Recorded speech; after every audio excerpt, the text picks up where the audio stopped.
He'll chant Anandamayi, Chaitanyamayi, Satyamayi together. Om Anandamayi, Chaitanyamayi, Satyamayi, Parame. Om Anandamayi, Chaitanyamayi, Satyamayi, Parame. Anandamayi,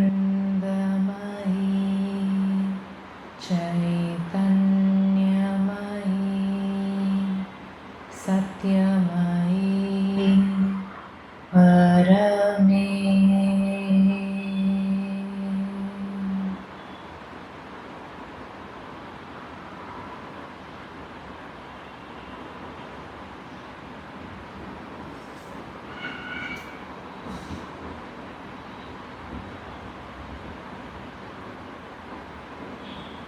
We'll stay in silence for a few moments, inviting the mother, welcoming her inside us fully, being completely open to her presence and love.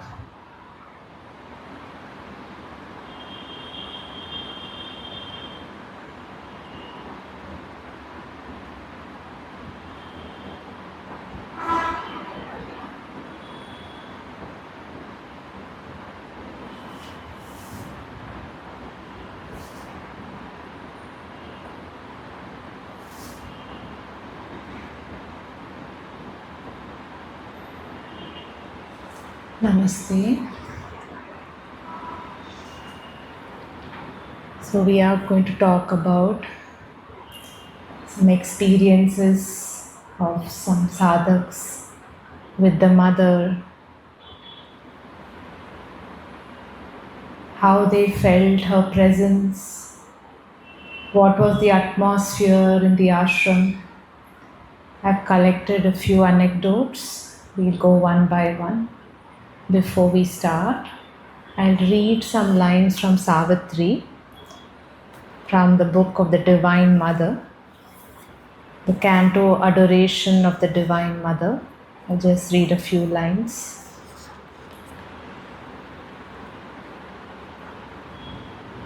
Wrong could not come where all was light and love. The formless and the formed were joined in her. The formless and the formed were joined in her. At the head she stands of birth and toil and fate. In their slow round the cycles turn to her call. Alone her hands can change time's dragon base. Hers is the mystery the night conceals.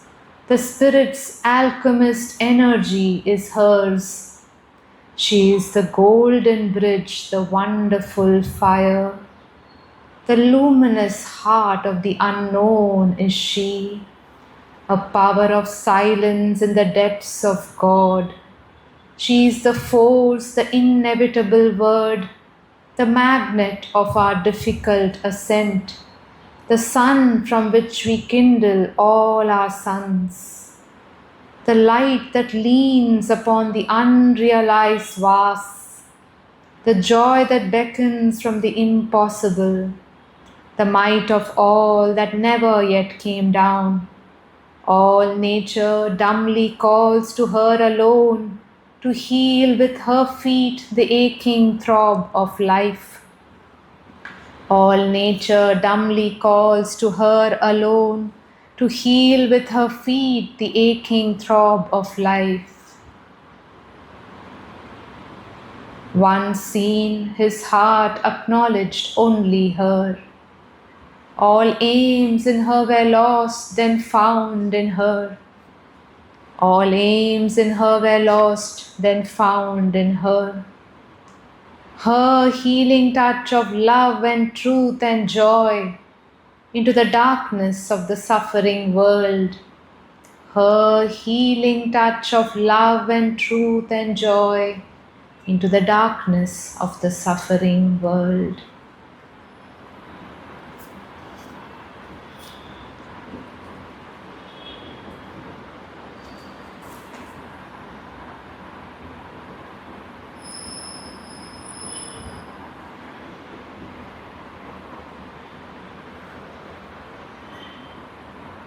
This first anecdote is written by Shobha Dee. She was into music. She used to compose music, conduct programs in the ashram. She came to ashram at a very young age, and she was in that environment, meeting mother quite a lot of time. She had beautiful experiences with mother. So this is her conversation with mother when she's planning to do this performance, a dance, the Mahakali dance. So she's not able to do. She's struggling with the dance, and she comes to the mother and asks her. Basically, it's how she does the dance, how mother gave her full force and supported her. We'll read that. Mother saying this. She says, Mother, I am unable to dance the part of Mahakali. Mother says, why? What's happened? Mother, how can I dance Mahakali before you? Mother saying, make the effort, it will come. There's a thought that invades me all the time. We do not know anything about the consciousness of Mahakali. You will be sitting before us. How will I be able to battle with the asuras in front of the real Mahakali? My dance is very powerful, Mother, but how can I dance in front of you? How can I act as Mahakali when the real Divine Mother is present before me? Tell me, Mother, what I should do. The mother sat for a long time in silence, eyes closed. Then she spoke. Try and gather all the force within you. Now channelize this concentrated force on all those weaknesses in your nature you are conscious of. Channelize this concentrated force on all those weaknesses in your nature you are conscious of, so that these are destroyed. Try and destroy the limitations from your nature. I think this will help you. I came away from the mother with her blessings. The next day, I had another interview with her. Divine Mother, tomorrow is 1st December, the day of our program. I am just unable to do the Mahakali's dance. Nothing is coming. Mother, call her, she will help you. I, stunned, call Mahakali, Mother? Yes, call her, she will come. I am calling, Mother. You come, come, come. The mother fixed her regard on me for quite some time. Total silence reigned between us. I bowed down to her and came away. 1st December arrived. That day, I just kept calling Mahakali and thought of nothing else. I kept praying to her. I arrived at the theatre at the designated time to get ready. Millie Dee did my makeup, helped me with my costume and ornaments. I was wearing a red Banarasi silk sari with a golden zari border, hair open, a crown on the head, and other ornaments on the body. I held a big metal sword in my hand. Millie Dee said, Shobha, go and look at yourself in the mirror. But in Shobha's mind and heart, there was but one prayer repeating itself. Mahakali, compassionate Mahakali, come down, O Mother. The clock struck 8. The gong sounded for the curtains to be drawn. The dance started with the strains of Sunil Das music. I was to enter the stage a little later. I sat totally concentrated in the wings, awaiting my cue. Now it was my turn to go to the stage. With two striding leaps, I landed on the stage with great force. Under the impact, my sword broke into two. The upper part landed in front of the mother's feet. The lower half remained in my hand. As soon as this happened, there was a loud gasp of panic from those who were sitting around the mother. I myself was awestruck by this gasp of panic, but I was reassured that the broken sword piece had not touched the mother. My dance was such that I had not a second of pause. The music rolled on. I danced with a lot of power and enthusiasm. The spectators told me the following day that the dance had been quite out of the ordinary. Mahakali's role on stage was to slay the asuras, Shumba and Nishumba. Even before the goddess had slain them, they were covered in blood. One of them was hurt in the neck, the other in the arm. I concluded it must have caused I concluded it must have been caused by my broken sword. Just then, such a power came down into my body that I could not be bothered about anyone or anything. I began moving with a tremendous power and elan as I slew the asuras. At the end of the dance drama, Mother Durga reappeared on stage, her foot on the chest of one of the slain demons. Then slowly the four aspects of the mother came on the stage and stood around Mother Durga, Maheshwari, Mahakali, Mahalakshmi, Mahasaraswati. The concluding strains of Sunil Das' music had uplifted the atmosphere with such sweeping beauty and emotion that I find it difficult to describe and impossible to forget. In the final part of the dance drama, the spotlight was on the asuras at Mother Durga's feet. The other aspects of Mother Durga were standing behind her and seeing my condition. I too moved a little behind. My body was trembling visibly, and I did not wish to catch anybody's attention. Mercifully, the last pieces were rather short, and soon the curtains came down. At once, I went and caught hold of the wooden side wing to stabilize myself. I felt quite out of sorts with that uncontrollable trembling of the body. I was unable to speak at that moment. I had no control over the body. The people on the stage, observing my condition, went and got Milady. Seeing me in that state, Milady asked, Shobha, what's happening to you? Why are you trembling like this? I was unable to reply as my body kept trembling terribly. She called Amiyoda, who, seeing my condition at once, called Vishwanath. In the meantime, Milady kept holding me. She asked Amiyoda to quickly inform the mother about it. Both of them, holding me from either side, took me to the mother. The mother was sitting in her resting room on the left side of the stage. They made me enter the mother's room and closed the door behind me. She was seated in an easy chair. Pranabda was standing next to her, talking. As soon as I entered the room, she turned her gaze on me. She laughed. Then she stretched out both her arms, beckoning me towards her. At this point, Pranabda went out of the room. As soon as I was in front of her, she held both my arms. I sat down in front of her. She took my hands into hers and concentrated intently on me. My body continued to tremble so much so that even as she held my hands tight, her shoulders began to tremble as well. In that instant, the Divine Mother's real form was revealed to me.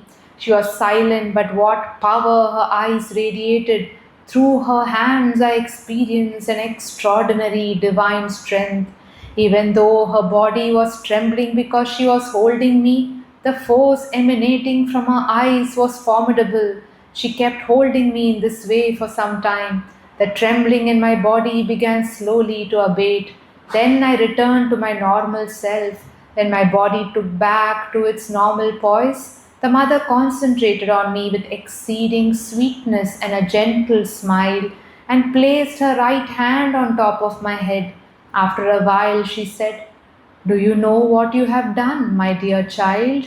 You have invoked Mahakali's presence in your body. You have invoked Mahakali's presence in your body. It was very good, my child. It was very good. I found my familiar mother now. She used to often mix a few sentences in French while talking to me in English. Had I not experienced this in my body, had I not this incredible experience, I would never have believed that such a thing was possible. The mother had asked me to call Mahakali, so I had called out to her with all my heart and soul, with all the sincerity I was capable of. I did not know at all then what the force of Mahakali was, how powerful its effect on the human body. In that day's experience, I found once again the unmistakable compassion and blessing of the Mother.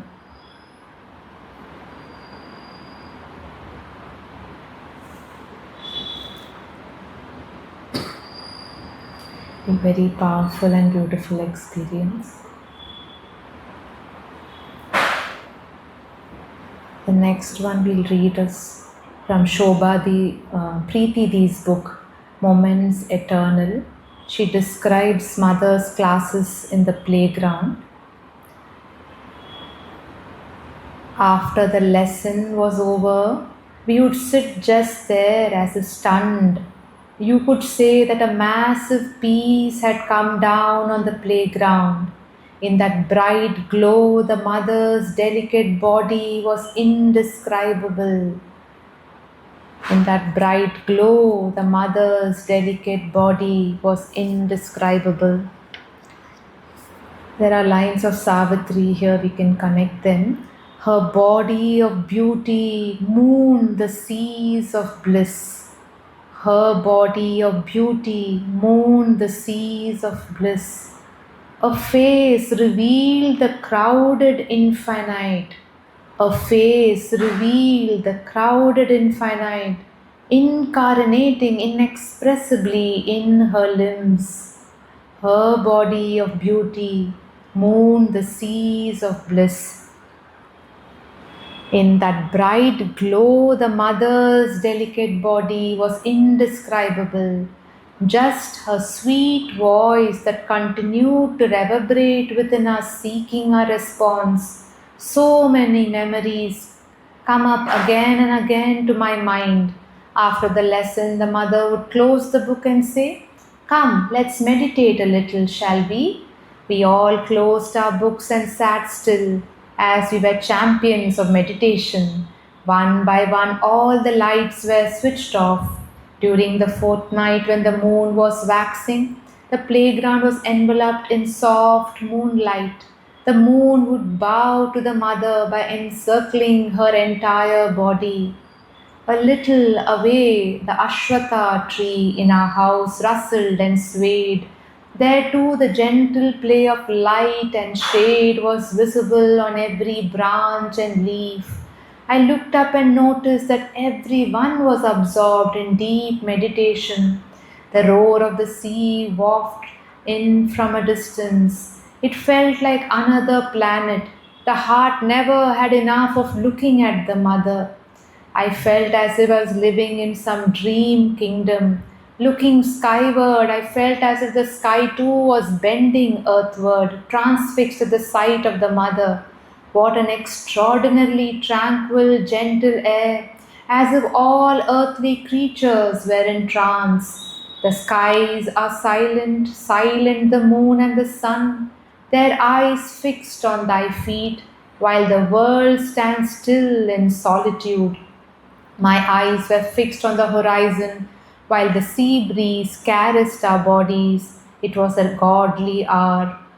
The gentle breeze spread a sweet, subtle fragrance from the mother's body, that very familiar fragrance again. Whenever we went to the mother, we returned with her fragrance on us, brought to us by her loving touch, and this sweet fragrance would remain with us for the whole day at home. We always felt that the mother was there with us. What a wonderful sensation.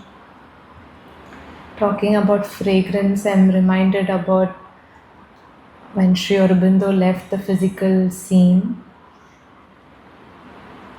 I think the bed which he had used had such a beautiful fragrance of the lotus for years together.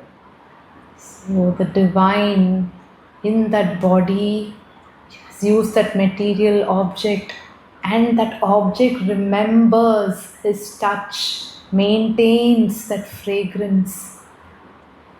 So beautiful.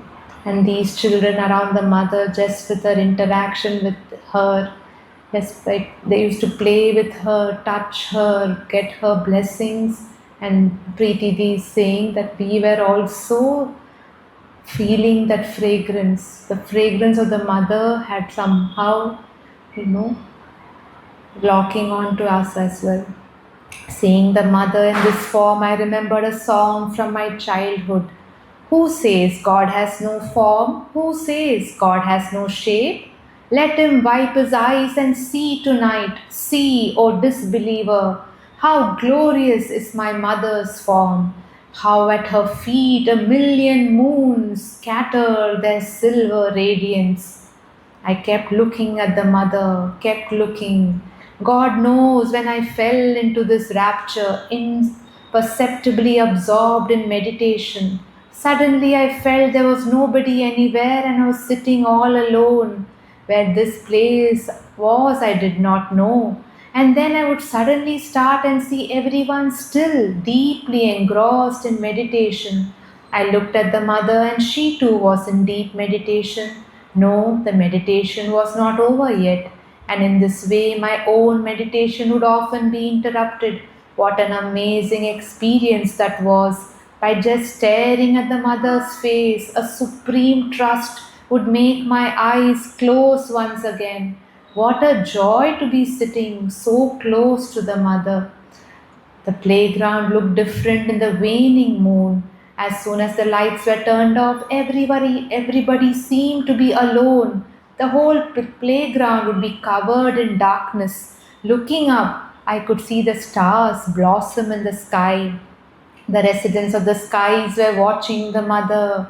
I felt as if someone was signaling to us from afar, calling us as it were. Sitting near the mother in this dense darkness, I felt that the mother looked like someone unknown and unknowable. After all, the mother has always been beyond human touch and holding. Hasn't she come to our Hasn't she come of her own will down to the earth? And that is why we are blessed to be able to see her. Reading this, I remember once when I was in the playground during the playground meditation. I think it was one of the summer months. And even then, somehow there was the sudden light rain.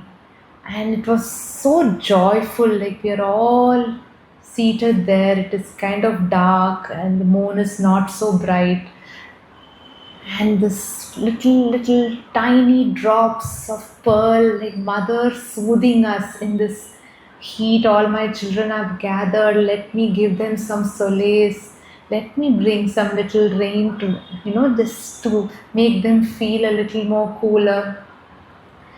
And we all know that during the sports day, generally in that month of November, December, Pondicherry, Chennai areas experiences a lot of rain. So the children would tell the mother, please play with these forces. Tell the rain gods not to shower so much that our performance gets spoiled. So there were occasions mother did intervene, and there were also occasions when these children, the sports day for hours together, they would perform in the rain. Like, mother, we are doing it for you. We don't care. We are just doing it, offering every bodily movements to you. We'll read more from Preeti Di. Again, she describes her experiences in the playground. The mother was sitting with an open book, and we all sat around her, staring at her intently in pin drop silence. But within we felt a suppressed excitement. What is she going to tell us today? There was a table lamp beside her to illumine the book from which she would read. In 1,000 rays, its light had completely surrounded the mother and was bowing down to her. We waited quietly. Bathed in that cascading light, the beauty of the mother's pure white body was incomparable. All of us, young, old, and adults, sat mesmerized by the mother's face. The mother turned the pages of the book, just the sound of shuffling paper, that is all. The creatures of the world were impatient to hear the mother's voice, so soft to the ears. Even the gods had come down to the playground. Even the gods had come down to the playground. They too sat in our midst. They too had never seen such a sight. The Divine Mother herself teaching her human children. The gods too had never had darshan of the mother in the human body. This is why they would come down to be close to her. I have also heard that in the evening, when the mother came downstairs to give us flower blessings in the ashram, that gods would gather in the meditation hall. Mother has described the three gods, Vishnu, Shiva, Brahma. They used to come, and other gods as well. And also she's described instances of Krishna coming and playing with her. One day he insisted on giving the medals to the ashramites. And he actually sat on mother's lap and he was doing that. So coming back, the Divine Mother herself had taken on a human body in order to descend into this dust-filled earth of ours. It was but natural for the gods to desire to have her darshan. After all, they never get to see the mother like this. How fortunate we are that we are blessed with human life. When the mother read out the 4 aspects of the mother from Sri Aurobindo's book, The Mother, we all just stared at her face unblinkingly. While reading the descriptions of Maheshwari, Mahakali, Mahalakshmi, and Mahasaraswati, she would bring down the power of each onto the playground. Even her voice would change for each of the 4 powers. Mahakali is of another nature, not wideness but height, not wisdom but force and strength are her peculiar power. While reading this part, there was so much power and intensity in the mother's voice. The whole playground reverberated with the sound of the mother's deep, grave voice. The mother's physical presence changed too. Seeing her, then we felt like little ants. The ground was enveloped in a profound hush. Everyone, the young, the adults, the old, remained silent. What an enchanting atmosphere was created in these classes during those days. Here the description of the mother book. Be good that if we make it a habit to read that book every day, at least little by little. And Sri Aurobindo's got the power behind each aspect of the mother, the living presence. As you read it, you will feel them there, feel them in the room. And you'll also slowly, that you're reading Mahalakshmi, the aspect of beauty and harmony will slowly seep into your life. And Mahakali again, like that strength to overcome the difficulties, that swiftness in action, not being tamasic but just living for the divine command and just waiting, like a warrior in whatever we do, but having that kind of mind to go for it and conquer, and this is the call of the mother and do according to that.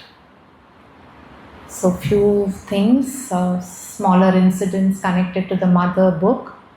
So this, I think, Pranab Da is saying, and that's what he writes. I had just arrived in the ashram I was very young then, and one day I remember telling mother, Mother, you and Sri Aurobindo are good friends, aren't you? I had meant someone close by friend. Mother did not answer. What she thought of it, she alone knew. Later in the afternoon, at an opportune moment, Mother showed me the book, The Mother by Sri Aurobindo, and said, Do you know this book? It was written by Sri Aurobindo about me. Sri Aurobindo calls me mother. Sri Aurobindo calls me mother. You must read this book with me. After that, for a number of days, she read the mother to me.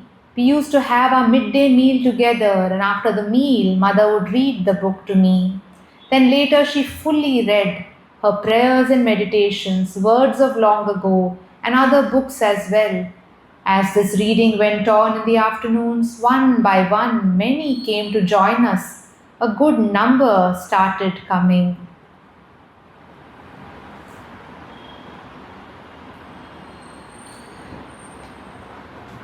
Next experience is by a sadhika called Jayadi. This is about an interaction with Sri Aurobindo. She was actually en route to go to Rameshwaram, and she halted in Pondicherry to have Sri Aurobindo's darshan. And she calls Pondicherry is the living Rameshwaram. I don't need to go all the way. She writes, on the veranda of the house where Anil Baran was later to stay, Sri Aurobindo was sitting on a chair. What a wonderful sight! It was as if light were flooding out from all sides. He was engaged in reading a newspaper. Holding the leg of his chair, I sat down on the floor. With a smile, he asked me, From where have you come? Sir, we are from Calcutta. What brought you here? I had a desire to visit Rameshwaram, but Upen said we should go to Pondicherry because a Mahapurush lives there and I would be able to see him. I agreed and so have come to see you. Won't you be going to Rameshwaram? He asked. No, I shall not go there anymore. Having seen the living Rameshwaram, I have no need to see an image of stone. Well, this human Rameshwar that you have seen, do you have faith in him? Oh, yes, I have full faith, I answered. Hearing this, he placed his hands on my head and gently said, Then you may stay here.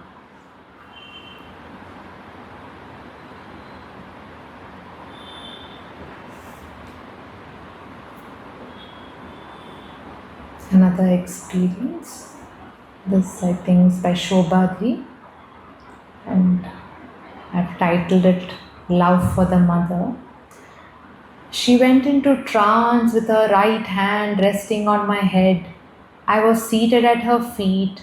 After some time, she reopened her eyes and removed her hand from my head and gave me one more of her unbelievable smiles. From her look, I gathered that she had not come out of her trance like state quite completely. And soon enough, her eyes closed again. This time, her hand was not resting on my head.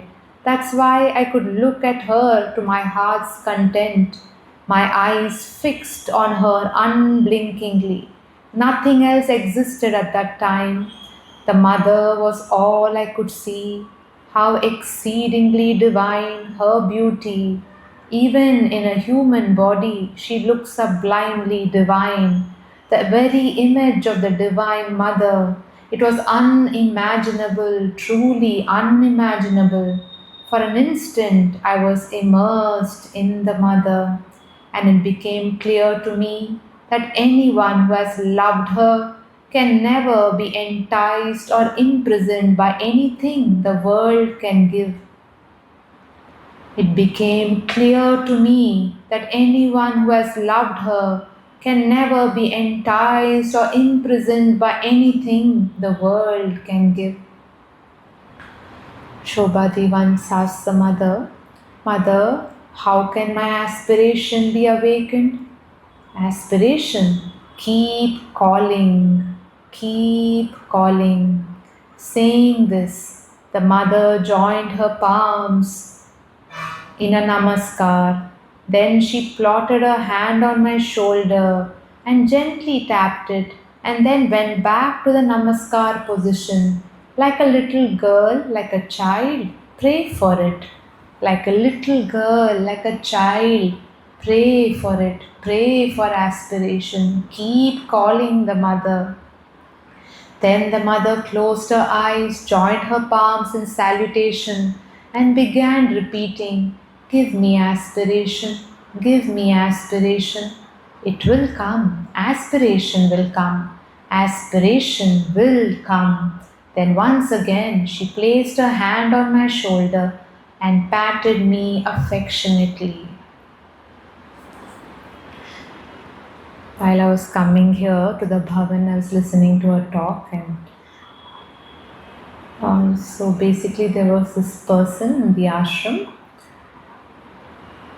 Sri Aurobindo and the mother didn't assign him any work. All they said is be happy, eat, take rest. You don't need to, do any particular work, don't need to be part of any department.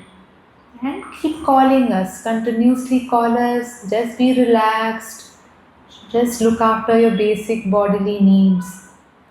So another sadhak asked him, "Don't you feel guilty? You're not doing any work. All you do is just happily, leading your life. Food is served at the dining. You go there, have rest. There's nothing that you are otherwise worried about." He said, "Mother Sri Aurobindo themselves have told me this is how they are telling me to lead the life. How can I go against that?" And all they are asking is, keep calling me. And maybe in this life, this is the progress. This is how my sadhana should proceed. Again, mother emphasizes on calling her and that she receives our call. Shobha, my dear child, the divine values your sincerity. That is why He sends into your life events in such a way that you are forced to be sincere. In every field of life, every activity, try to remember me. In every field of life, every activity, try to remember me. If you cannot remember me, then call me. If you cannot remember me, then call me. Keep calling me, and everything will fall into place. Keep calling me, and everything will fall into place.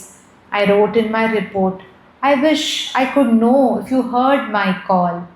She's asking the mother, "I wish I could know that you are hearing all my calls." Mother is saying, "Forgot to tell you yesterday that I heard your call all right." Mother is also acknowledging, "Yes, I heard your call." Another very beautiful incident which Shobhadi narrates. Everything is a gift from the divine. This was a long time ago. I mentioned earlier that on my birthday, I used to offer the mother something I had made myself. Let me tell you about one such birthday. That year, I had made a salwar kameez for her. I packed it in a beautiful box, selected some flowers, and went up to see the mother. I was wearing a thick cotton sari with a fine blue border given to me from Prosperity and a white blouse. I waited my turn to go into the mother's room. When my name was called, I got in. The mother looked closely at the salwar kameez and liked it very much. "I will wear it this evening," she told me lovingly. After selecting flowers and 2 books by Sri Aurobindo to give me, she asked me, "Haven't you got a new birthday dress?" I said, "Yes, I have, mother, but I wanted to wear something given by you." "I wanted to wear something given by you," the mother said. Why? That new dress was not given by me. That new dress was not given by me. So she's saying everything that we receive is from the divine. It is directly from her. We, in our small mentality, we feel okay, this had to be touched by the mother and only I will wear. But she's saying even the new dress which you have got, that also is from the divine. Like the whole world is for the divine. The one divine has multiplied himself in so many forms to enjoy himself more and more. So even this such a simple day-to-day incident, mother, how she connects and how she teaches us the divine presence is in everything, it's in every atom, it's in every cell of our body. We just need to always remind ourselves of that. As soon as the mother said this, something resonated with me, as if a closed door had suddenly opened and a new light shone on my mind and consciousness. This was the mother's light, the divine light. Instantly, I realized that whatever you get in life, the beautiful and the auspicious, everything is a gift from the divine. This realization was my greatest gift, my richest treasure of the day. Mother talks about the attitude of Radha, complete self-surrender, complete self-giving. There's joy, sorrow, battles, victories, whatever ups and downs in everything. I see your play, I see your smile, surrender of the Radha.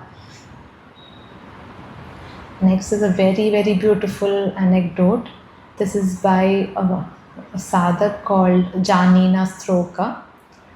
And just read, she talks a bit about Mother's balcony darshan.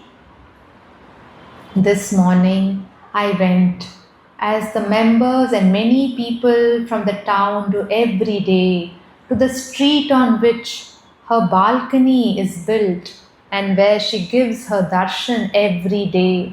Usually it is at 6:15. Today it was some minutes later. One would be doing harm to oneself if one did not become a child again. And the great adoration in the eyes of the sadhaks is only the most natural thing. This is very far from sentimentality. The balcony is not high. We stood very near to her. She smiled for some time, looking us over, and then looked at the houses around, the town and the sky. She was as if blessing all the world, so I felt, and she was doing it for quite a long time, maybe 10 minutes, but I could not tell. I could not look at her all the time. I shut my eyes and prayed that I learned to open to the descent and to adore her. It was like being flooded. She pours and pours in and spreads herself to all the corners, holes, and caves of the being. She pours and pours in and spreads herself to all the corners, holes, and caves of the being. And it is a continuous fever of self-giving and a continuous imploring and calling her to come. The self-giving seems to be so insufficient and so poor when it faces the grace. And when she comes, she becomes so near that I at last begin to feel free with her, to talk to and adore her in her manifested body as she is here. I did not yet do it, and this is so wonderful how every tiny movement of life is being harmoniously arranged. Every tiny movement of life is being harmoniously arranged. Here we are all captives of her love. Here we are all captives of her love. Captives of her love. In fact, this book is titled Captives of Her Love. This is an abstraction or a This is not an abstraction or a sentimental expression. This is as realistic as anything can be, and it is just sheer delight, the life here. Anyway, that is how I feel it. In the morning, I awake, and there is no inertia or coma. The first thoughts and my heart's beat are she, and it is just love and love. My first thoughts and my heartbeats are she, and it is just love and love, and her vibration is in me. It often comes with great force, and this makes it also possible to be able to face her during the day. The love is this bridge between the drop of seawater and infinity. Today, during the darshan, all of us sadhaks were the one, and there was only one pair of eyes looking down at thee, and there was only one pair of eyes down here looking at thee. Today, during the darshan, all the sadhaks were the one, and there was only one pair of eyes looking down here looking at thee. O my Divine Mother, the need to give myself completely to everyone and everything has become a necessity. The need to give myself to everyone and everything has become a necessity. My gratitude is immense. Let this need to give myself grow constantly. My Mother, supreme love, supreme vibration, I come to thee. I abandon myself to thee and nestle in thy arms, and all is bliss. Thou art that which I have sought for all my life without knowing it. But now I have recognized thee. I bow down before thee as thou art in everything and in everyone. The mother laughed heartily on hearing my story, and she remarked, still laughing, why? This is something else. I bow down to thee as thou art in everything and in everyone, and all is bliss. Thou art that which I have sought for all my life without knowing it. Thou art that which I have sought for all my life without knowing it.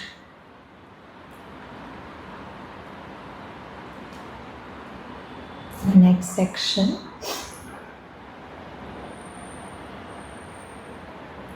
How Mother used to take care of all the material, physical objects, because she used to say, even there's the divine presence. So these objects, from their inconscience, they are trying to feel the divine presence. We have to look after them with lot of care. One day, Mother was lying in her second floor room when at about 1:30 or 2 at night, it started raining heavily, and the window panes and the lower part of the windows became wet. So Mother got up and brought 2 old pieces of cloth and told me, Pranab, let's mop up the water under the windows and wipe them clean.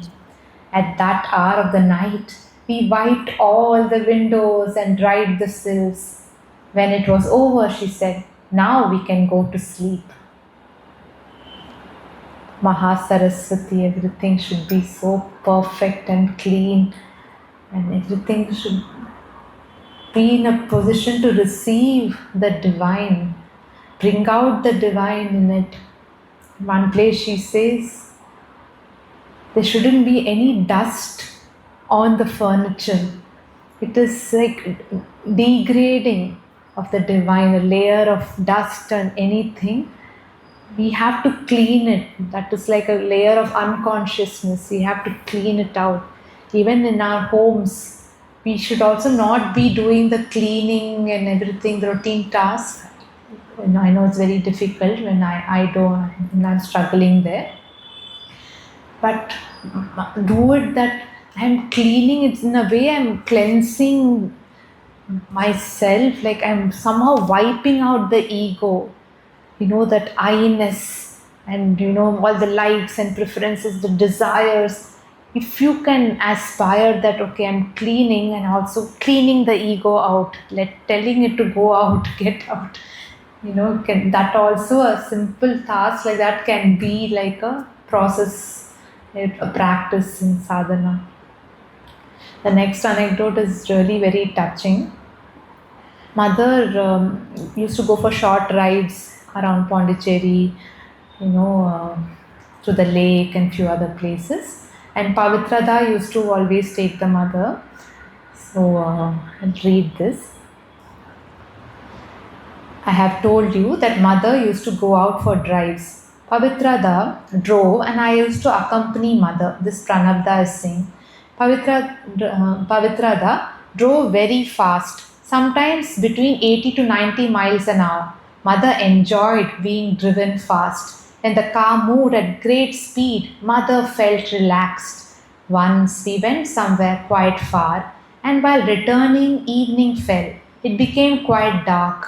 The car was moving fast. Mother was sitting relaxed, even as on both sides of the road the vista sped past us. Suddenly, Pavitrada noticed a roadblock. With great skill, he avoided the roadblock and moved into a byway. Once he had overcome the danger, Pavitrada stopped the car and began to laugh. On that day, even a little wavering would have caused a dangerous accident. Once, many years later, mother was going to the sports ground by car. Pavitrada was driving fast as was his habit. Near the sports ground, he knocked a rickshaw over. While trying to overtake another. Two school girls aged about 10 or 12 were in it. The girls fell into the road but were not injured. Neither was the rickshaw damaged. Men quickly gathered around. The locality was not very safe. Mother was in the car, and so before anything unpleasant could happen, I told Pavitrada to quickly escort the mother to the playground, to the sports ground, and then return. He left mother in the sports ground and returned to the accident site. He then took the two girls by car to their house. The girl's father was naturally quite angry. Mother sent the two girls some chocolates, instrument box, some other presents, and the matter ended there. But mother stopped going for rides after that. When I asked her, she said, Pavitra is quite old now, enough. I won't go for rides anymore. I asked, why don't you take someone else to drive you? Mother answered, Pavitra has driven all these years. If now I take someone else, he'll feel bad. It might be better for me to stop going for drives. She is concerned about our petty feelings. Pavitra will feel bad if he is replaced by another person. This is that all compassionate, all loving mother.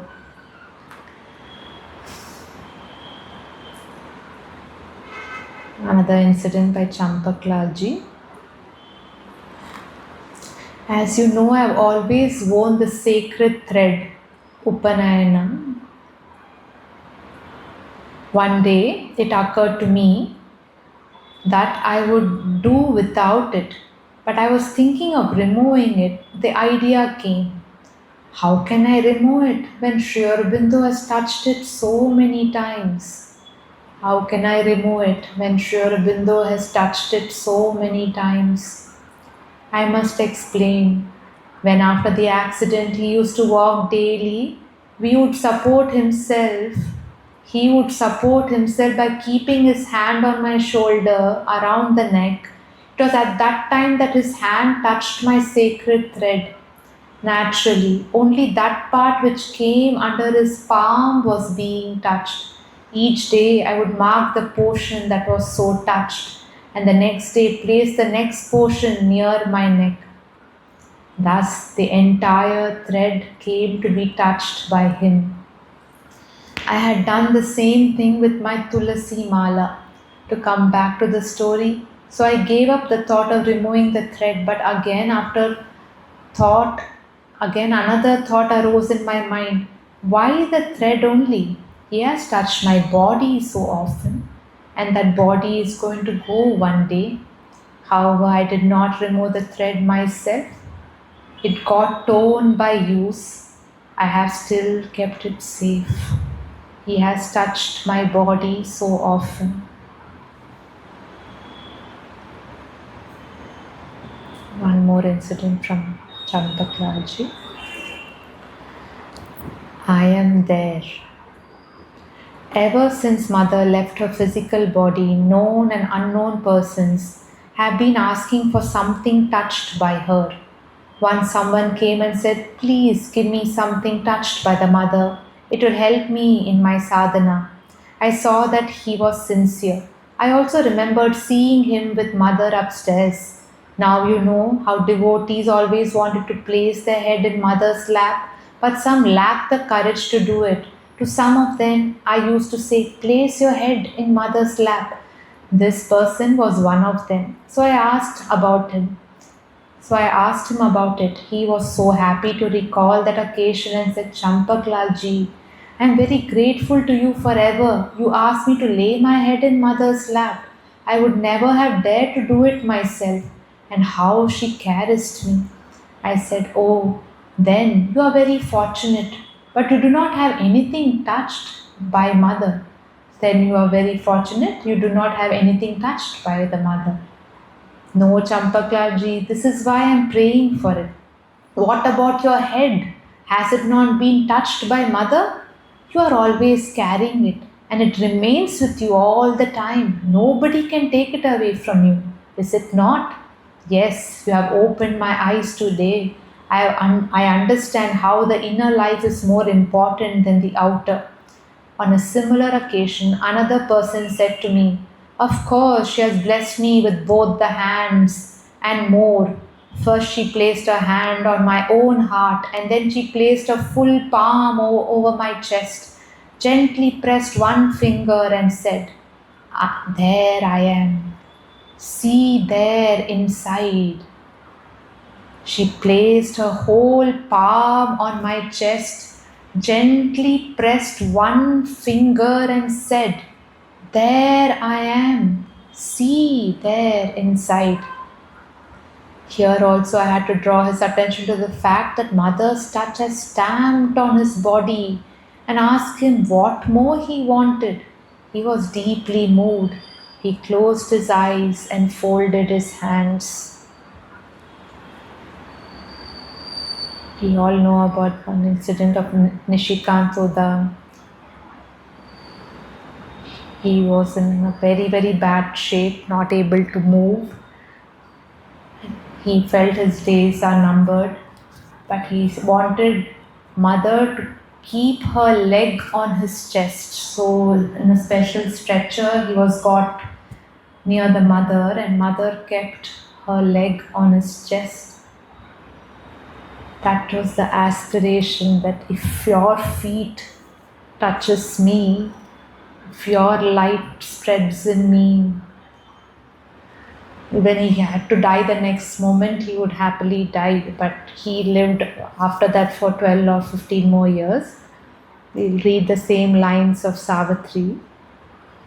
"All nature dumbly calls to her alone to heal with her feet the aching throb of life. All nature dumbly calls to her alone to heal with her feet the aching throb of life, and break the seals on the dim soul of man, and kindle her fire in the closed heart of things. All here shall be one day her sweetness's home. All contraries prepare her harmony. Towards her our knowledge climbs, our passion gropes. In her miraculous rapture we shall dwell. Her clasp shall turn to ecstasy our pain. Our self shall be one self with all through her." All here shall be one day, her sweetness is home.